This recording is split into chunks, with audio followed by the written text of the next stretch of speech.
'Tis the season to rip off retailers. Hello, I'm Richard Piatt, and this is Legally Speaking. On this edition of the Utah Attorney General's Office official podcast, I'm speaking with Detective Steve Jensen, Special Agent with the Case Strike Force with the AG's office. That's Crimes Against Statewide Economy.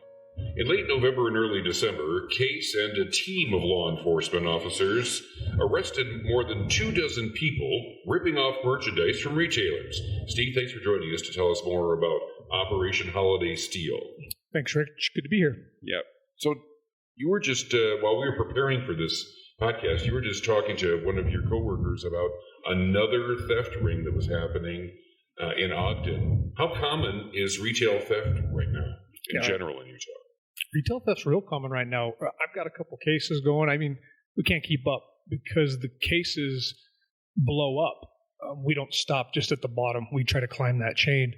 And these cases can take upwards of 3 to 4 months if you're clipping along the right pace. So with that being said, we've got a lot of cases and a lot of work going on right now. Okay, let's talk about Holiday Steal, this operation. What were the results? I feel like we had pretty good results. The reason why we had good results is because we had a lot of participation with our retail partners, with law enforcement partners, which was a big one for us on this go-around. On top of that, we made a lot of arrests and highlighted just in a matter of hours on those days just how much retail theft takes place right before our eyes each day. You reported 28 arrests. That sounds like a lot. It is a lot, and there's a lot of different circumstances to each of those arrests, but you're right, 28's a lot of arrests, and that's just what we know of, what we're watching for those particular days. So in spite of the name, this wasn't necessarily a Christmas shopping kind of situation. This was more business as usual for these people, right? Yeah, this is business as usual. They use this time of year to their advantage a little bit more so because they can camouflage in more with more shoppers, take advantage of less workers and new product coming into stores. So what you're saying is that it goes up because it's busier. Yeah, it goes up because it's busier. You have more product coming in for the retailers. And again, it just makes it a little bit easier, they feel, to blend in. Okay, so what were the agencies involved? You had a lot of cooperation. What were those agencies, and how important was that kind of teamwork effort, do you think, in the success of the operation? Yeah, and just going off the cuff, I could miss a few agencies, but in order to make this successful, you have to have participating agencies here for these types of cases. And so those include Sandy police officers. They came out to help. We had somebody with some equipment that we like to use, some technology from the postal inspector's office. We had a big one for us was adult probation and parole, because what we found, Rich, on a lot of these, the offenders many times are on probation or parole. We had Homeland Security with us. What we found on these as well is many times we have traveling crews that come in. They could be from South America. They could be from Romania. We want to have them checked to make sure everything checks out. And so we run into those issues before. They were there. We've had a company, a local technology company, dedicating some equipment to us, LiveView Technology. They were great having on board, along with your local participating or host agencies. So Taylorsville City, Cottonwood Heights, and Salt Lake City Police Department. And finally, I know we had Park City come down as well to offer support. That's a lot. So without compromising your methods, what's the main operating technique that these thieves use? Like, what do they usually do? Do they work in teams? Do they just walk in and stuff in their pockets, or what's the usual modus operandi? Yeah, there's a lot of different methods they use. Some of the ones that stick out, and retailers are watching for these things. You have people that go in there and quickly select items. That means they won't check size. They kind of start loading things in a cart while they're looking around, and then they'll stage those things in a corner of a store and wait. And if they feel it's safe, they may try to remove those items after it's been staged. If not, they could have somebody outside they're working with or in the store. A lot of times they'll connect with eye movements. The other individual will then move towards those items that were staged because they think maybe only the first person was being watched. and then they'll make the move. They'll pick that stuff up and leave with it. Do they just put it in the shopping cart and walk out with it? They could have put it in a shopping cart. We've seen them just put it right in each arm and walk off with it, thinking they can make a quick beeline to the staged items, being undetected, and they'll walk right out the door with it. We've seen people just make a quick move to enter the doors, grab things, walk right out. So you have guys that take their time. You have individuals who don't take their time, and these things can unfold 20, 30 minutes later while we're waiting outside for this thing to all happen, and they feel safe. And finally, you could have somebody in a parking lot trying to monitor that parking lot to see if they're being watched by police. And while we're watching them the whole time, they have no idea. What's the dollar value that they usually get away with? Well, right now we see a lot of lower dollar. Well, your local organized crime rings or your local boosters, they like to stay low because they can bounce. They're gaming the system right now. They can get a low amount and bounce to another city or another jurisdiction. If they get caught, they're going to get a ticket. Not a big deal for them. So the consequences right now for this is something that really sticks out to us. Now, your traveling individuals, a lot of times they go a little bit higher on the value, so that helps us out because the value stays high. But they move quickly, and they move from out of state. We get them, they get locked up for a couple hours, and they're gone. So there's some real ways that they're gaming the system right now. It makes it a little bit difficult for law enforcement. So how much of this would you say is organized? In other words, people, a ringleader kind of ordering these ground people to go out and do their bidding? And how much of it is just like average people just saying, I just don't feel like paying for this today? Well, I think the average people that just don't feel like paying for it today, my opinion and from my experience doing this for all these years, is that number is a lot lower than the individuals who are your repeat offenders. We have a lot of individuals that have addiction. And in order to feed that addiction, in order to pay for that addiction, they've got to have something in trade. And so electronics or hot item clothing gear, or hot item, whatever the item might be, holds some type of value. And so if they can get that and find somebody to trade, it's a good trade for them. It's a good trade for the drug dealer. It's a good trade for the booster, somebody who picks up the stuff. So that's one way. Also, you have your local organizations here. And we do have a decent amount where they say, we want, 20 Nikes. And so they'll give somebody a list, have them go out and get that. So I would say the two big things are repeat offenders and organized crime. And it could be organized crime here locally, but also we're starting to see it come out of California now. And we know what it's like at the high levels in California, but we are starting to see those trends come here as far as boosters go. So this time you had AP&P, which is parole officers involved in the operation. Some of these people are repeat offenders and, in fact, were on parole. That was kind of a unique aspect of this. It was a kind of a unique aspect, would you say, that AP&P was involved in an operation like this? Yeah, I mean, AP&P is always willing to help, but I think this is the first time they've been involved in this type of operation. From my hearing, there was positive feedback about that. A lot of positive feedback, but because what we were seeing as we've done a couple of these is that a lot of the offenders being arrested have a long rap sheet or are currently on probation or parole. So they're well known. Now, with that being said, that's an easy crime for somebody on probation or parole to do this type of stuff, take some things out of a store. It's easy for them. It's low key, and they're in and out quickly. But now once we incorporate them into this system, we now have another component built in that gives us some leverage. So obviously a key component of this is cooperation from the retailers themselves. Are they pretty cooperative, and what do they say about the problem?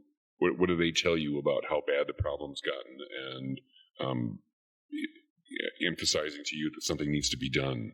Yeah, the retailers are definitely a big component to this. And this whole problem has so many components to it. Specifically, the retailers, it starts even with their employees.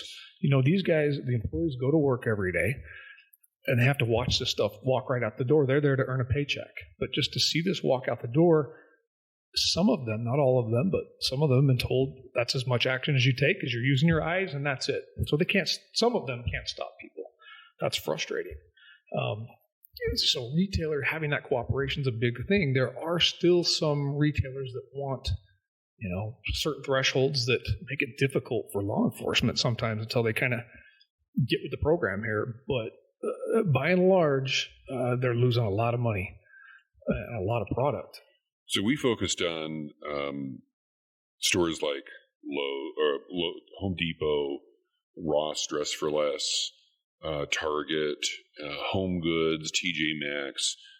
Does this kind of thing happen at more expensive stores like Nordstrom, Kohl's, some of these higher end stores like down at City Creek Mall and facilities like that? Is it happening everywhere? Yeah, Utah is not immune to this, and neither are its stores. It happens in the lower tier stores, the ones that are less known. It also happens at the higher ones, so some of the ones that you mentioned. And so, yeah, we focus on those as well, and we hear from those stores. And we're trying to network with some of the smaller stores and these bigger stores to start talking each month, because we cut out an hour of time to do that with them. And I'm telling you, it's taken the whole hour to talk about suspects, talk about trends every month. So it's a busy deal for us. And, this stuff manifests itself in different ways all over the country. Here in Utah, we're seeing it as well. It manifests itself in different ways. What are the penalties for these people? What kind of punishment can they expect? And do you feel like that's enough? Is that a deterrent? Yeah, I don't know that. Well, look, if we get a new law in place, that's not going to fix this problem all the way around. This problem is here to stay. It's just like drugs. It's not going anywhere. But we do need some tools, if we can, to help suppress this thing. It's just a faucet that's continuing to go right now. It's not turning off. And so at some point, this thing's going to get bad or worse. And so as far as the penalties go, we'd love to see laws tailored more towards these repeat offenders and this organized crime. The ones we're arresting aren't out stealing bread and milk. There needs to be something in place for that. But at the same time, these trends have picked up, and we're not ahead of the times. We're watching these trends around the country, and it's like chess. Mm-hmm. We're trying to stay ahead of this. And I can't come out and tell you right now that I feel like we're ahead of this at the moment. Yeah, the things that they steal are items like cologne and clothing that doesn't even fit them. Well, shoes. I mean, I guess I don't. Sometimes I'm wondering what the point is. Yeah, they'll still those types of items, and you look at the amounts. You look, well, of course, the size, like you mentioned, that's one key indicator. But look at the amounts. It's not going to their bedroom closet. It's got to go for a quick trade, or it's got to go to somebody that can use those items to make a profit. And that's the problem we're really having right now. And so, when law enforcement show up, you look at the amount of paperwork these officers have to do. Sometimes they look at that and go, I know he's going to be out of jail in a matter of hours. I'm going to give him a quick ticket and I'm going to get out of here. And everybody goes away. Well, that's incentivizing this problem. And it's not law enforcement's problem necessarily. I think this is a whole community problem. It's the retailer's problem, of course. It's the police. It's how we police. It's how we prosecute. And it's the laws that are currently in place. And so we're going to have to have some discussion about that. Because I think, Rich, if this were a retailer problem, this thing would have been fixed by now. So you're saying it's a more holistic problem? I do believe that. There's so many components to this issue, from employee morale to your loss of product, to the way you're trying to run a business, to incentivizing criminals who aren't being arrested right away, or the recourse in the justice system itself. There's a lot. It's a lot going on with this problem. So for yourself, what drives you in this job? You seem really dedicated and energetic about it, but it seems overwhelming. What drives you? What gets you in here every morning? Well, I feel like we're building on things, and so that drives me. I feel like we're starting to make some progress. Being with retailers, you hear this problem, you feel for these guys, but you look at the bigger picture. These companies, whether they're big or small, in your communities, they generate your tax base. They're such an important feature to a city, and they anchor you in. And so to see this slowly deteriorating, I see it getting a little bit worse. You see a little bit of violence happening, even here in Utah, where it's more physical, but we're starting to see it. And if we don't stay ahead of it, again, it emboldens these guys. And word gets around quick on the streets. They know now, they're starting to figure out a little bit that we are doing some of these things. So I feel like we do have a little deterrence, but sometimes what do they say? Your best defense is a good offense. And I feel like that's what we did a little bit this week. And those things kind of drive me to keep going here. So when I was with you last week, one thing kind of struck me, the type of people that you get. You have the traveling people that appear to be, just trying to make a living. Like, this is the way they've chosen to make a living. They're trying to feed a drug habit, something like that.